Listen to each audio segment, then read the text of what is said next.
prefer people to ask you questions, or do you give information based on what you see? Hence the chakra reading, for example, gives you permission to talk about what you see happening in people's lives. Yes, I like that question. It's very good. So I like both. What will usually happen is I will usually say, what do you want to know? What would you like to know? And then I do all the talking. So that's quite not true, but it's pretty true. Once I get the thread, because I want to give you as much information as I can at the time. However, I've said this a couple of times, I'm not a clairvoyant. I can't tell you what's happening in your future. But what I'm looking for when we come in is this heart frequency, because if you can give me something that you really desire, then we can just put it down on the chakra readings, and what you have in front of you is a picture of how to get back home, how to get to this thing that you really desire. Of course, when you're coming into us, we will look at your highest desires and what's like that, because we're looking at how you can become light. And so if you're looking at one thing and you think, well, how do I get that? Maybe we'll put in other colors so that will make everything lighter for you. But what you get at your chakra reading is a depiction of what you're desiring at this moment, or a snapshot of where you are.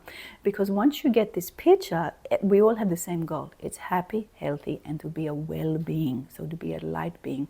So to get that, you need all the colors coming together to be the same size and the same frequency.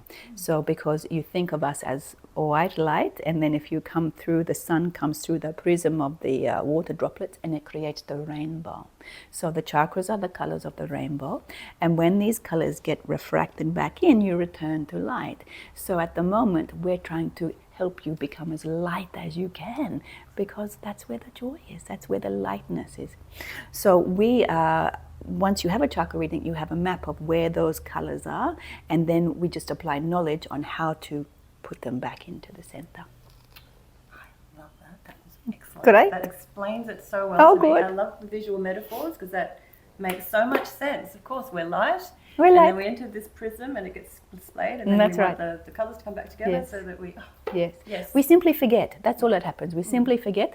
And how do you return home? Does anybody know what home is? It's the home that is important to you, the things that you love, the things where you feel safe, the things where you're comfortable, the things that feel joy, the place where you feel free. So always you're returning back to that place. And when you come to us, sometimes we think, we have these words in English. I think we might improve them, but we say, it's for growth, it's for betterment. Sometimes you can think, well, maybe I'm doing something wrong. We never look at it like that. We just look at it as delight, like a small child going to play in the sandcastle and then makes something and likes to let it go, and then builds another one and let it go.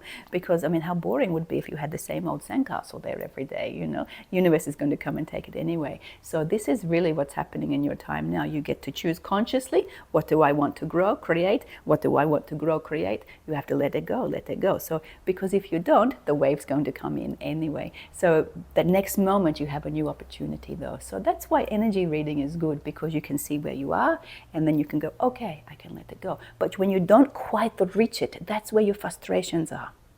And then you're always kind of locked in some patternings of the chakras. So identifying the patternings where you are helps you to free them.